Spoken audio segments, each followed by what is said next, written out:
The corridors of Sony Music and the high-rise offices of Manhattan's entertainment elite are buzzing with a single name, Jonathan Antoine. In what is being described as the most significant act of artistic secession in the 2020s, the world-renowned tenor has officially notified major stakeholders that he will not be renewing his contracts for 2026.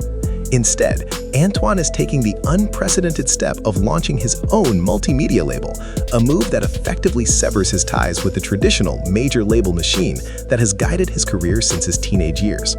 For an artist of Antoine's caliber, a man whose voice has been a reliable goldmine for the classical crossover market, this is not merely a business transition, it is a declaration of war against the status quo.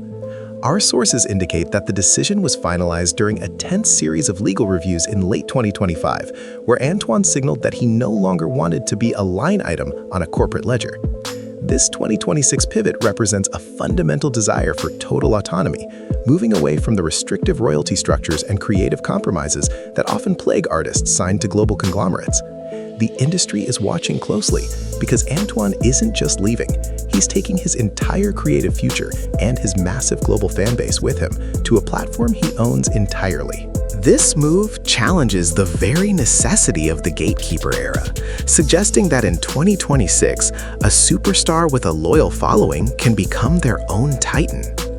When the news reached Simon Cowell's inner circle, the atmosphere was reportedly electric with tension. Cowell, the man who famously championed Antoine on Britain's Got Talent and helped launch his debut into the stratosphere, has long viewed Antoine as one of his greatest success stories. However, reports from within Cowell's Psycho entertainment empire suggest that the king of music was caught completely off guard by the finality of Antoine's 2026 label launch. While Cowell is accustomed to artists seeking more favorable terms, he rarely sees a talent of this magnitude walk away from the security of the established system to build their own. Simon wasn't just surprised, he was momentarily stunned, claims an industry insider who was present during the initial briefing. The shock stems from the fact that Cowell has always emphasized the importance of the machine, the massive marketing, distribution, and PR engine that only a major label can provide. To Cowell, Antoine's move to independence looks like a high-stakes gamble with a once-in-a-generation gift. Publicly, Cowell has remained largely silent, but privately, he is said to be analyzing the data to see if Antoine's move represents a larger trend that could threaten the viability of the traditional talent discovery model. The mentor-protege relationship is now entering a chilling new phase, where the student is no longer asking for a seat at the table. He is building his own table in a different room. Behind the scenes of this 2026 shift lies a trail of failed negotiations that explain why Antoine felt he had no choice but to leave. Throughout 2025, high-level meetings were held to discuss Antoine's future, particularly his vision for the integrated immersive album format scheduled for Christmas 2025. Major labels, according to our investigative sources, were hesitant to commit to the high production costs and the proprietary hardware requirements Antoine envisioned for his 2026 releases. The labels wanted a standard release, CDs, streaming, and limited vinyl, but Antoine was demanding a technological revolution. He wanted control over the data, the direct relationship with the fans, and most importantly, the intellectual property rights to his innovative audio formats. When the labels refused to budge on the traditional 80-20 revenue splits that favor the corporation, the negotiations hit a dead end. Antoine's team realized that the majors were more interested in maintaining their legacy business models than in pioneering the future of music technology. This impasse was the final straw. Antoine's refusal to sign a 2026 extension was a calculated rejection of a system that he felt was stifling his ability to innovate. He isn't just seeking a higher percentage of the profits, he is seeking the right to own the medium through which his voice is delivered to the world. The centerpiece of Antoine's 2026 career shift is the launch of Antoine Immersive Media, AIM, a label that functions more like a Silicon Valley startup than a traditional record company. This isn't just about pressing records, it's about a dedicated laboratory for audio excellence.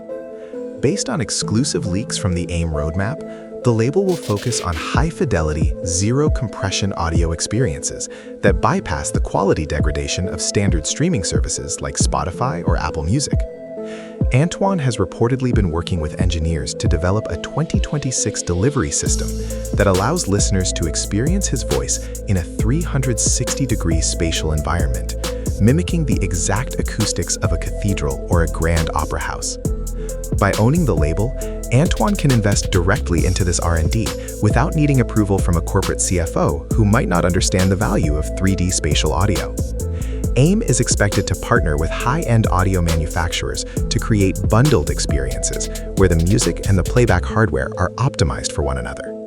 This direct-to-ear model is a direct challenge to the playlist culture of the modern industry. Antoine is betting that his USA and global audience will pay a premium for a superior, unadulterated listening experience that puts the artist's vision above the platform's algorithm.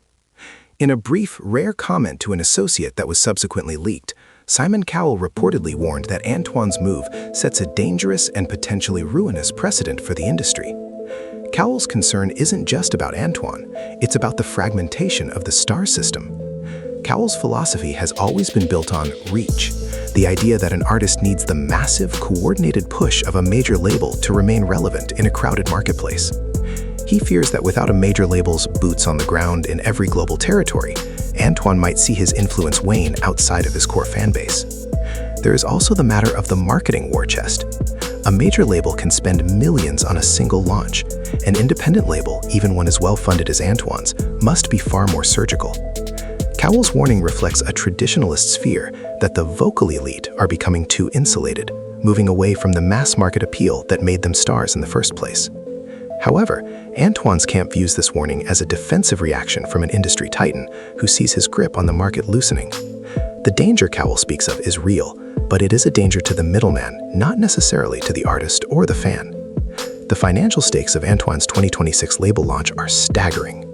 In the traditional model, the label absorbs the risk of production, marketing, and distribution, but they also take the lion's share of the reward.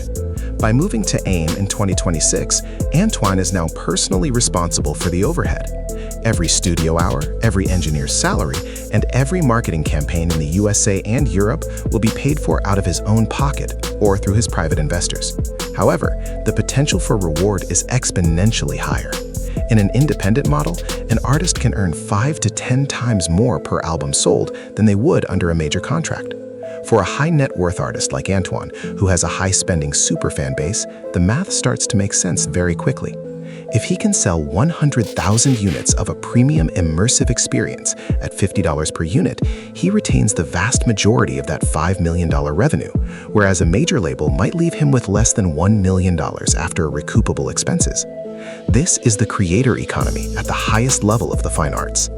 Antoine is betting that his brand is strong enough to carry the weight of the business, effectively turning himself into a self-funding artistic institution. A major component of the 2026 strategy involves the potential reclamation of Antoine's legacy. Under the termination rights laws in many jurisdictions, artists can eventually seek to regain control of their master recordings after a certain period.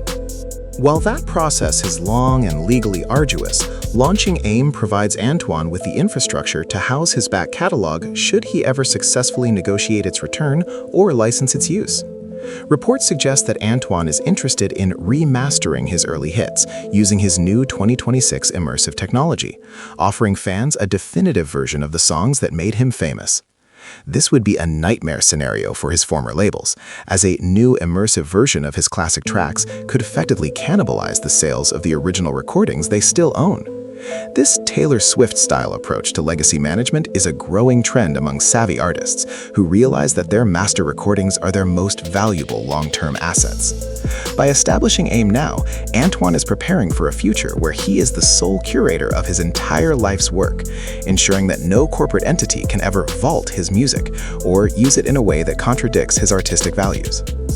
In 2026, Jonathan Antoine's primary distribution channel will not be the local record store or even the front page of iTunes. It will be his own proprietary digital ecosystem.